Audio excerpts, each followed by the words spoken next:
गया, शेर खा गया, बचाओ बचाओ। और जब पूरे गांव के लोग उसके पास दौड़ कर आए तो उनको क्या बोलता है, मैं तो एवं ही मजाक कर रहा था, ऐसा कुछ भी नहीं है। जब उसने ये कहा, दूसरी बात फिर उसने दूसरे दिन यही बात मजाक करने की आदत फिर उसको सूझी। दूसरे दिन फिर वो मजाक में कहने लगता है कि मेरी भेड़ों को बचाओ गांव वालों, मेरे पास शेर आया शेर आया और शेर आया। दूसरे दिन फिर वो गांव वाले आते हैं और दूसरे दिन फिर वहां पर कुछ नहीं मिलता है, केवल वो हंसी का पात्र बन के सारे गांव वाले वहां से लौट जाते हैं। और तीसरे दिन एक बार सच में जब वहां पर शेर आता है, सच में जब वहां पर शेर आता है और उस भेड़ों को खाने लगता है, फिर वो चिल्लाता है कि शेर आया शेर आया। लेकिन गांव वाले समझ गए कि ये फिर वही मजाक कर रहा होगा, वो फिर वही बेवकूफ बना रहा होगा, और उस समय गांव वाले नहीं आते। और तीसरी बारी सच में उसकी भेड़ों को शेर खा जाता है, 2-4 भेड़ों को।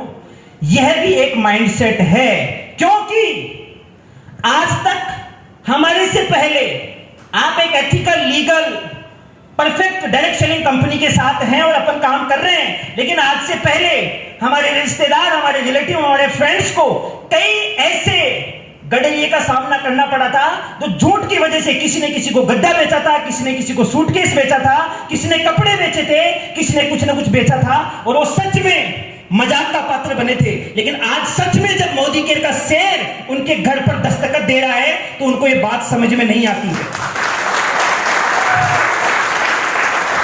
लेकिन ये शेर पिछले 25 सालों में साबित कर चुका है कि किस रफ्तार से अब ये शेर नहीं रहा, अब ये चिता बन चुका, अब ये बाज बन चुका है। और एक बाज की क्या स्पीड होती है, एक बाज की क्या स्पीड होती है, वो आंकड़े बताते हैं। और इसी वजह से आज एक छोटे से सिंगल मैसेज के ऊपर केवल चुनिंदा लोगों के लिए प्रोग्राम रखा गया था, और आज सारा का सारा ये होल हाउसफुल हो चुका है। जोरदार तालियां अपने लिए।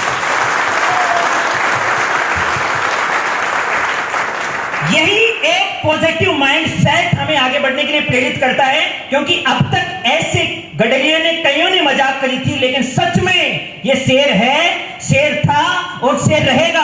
और अब इसको साबित करने की जरूरत नहीं पड़ेगी, पूरे हिंदुस्तान में नहीं, अब हम पूरी दुनिया भर में छा रहे हैं। तो इसके लिए भी बहुत बड़ा कांग्रेचुलेशन और बारंबार आप सब लोगों को मुबारकबाद।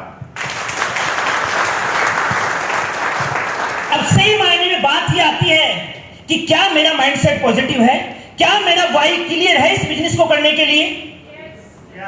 यस, थैंक यू मैम के लिए जोरदार तालियां।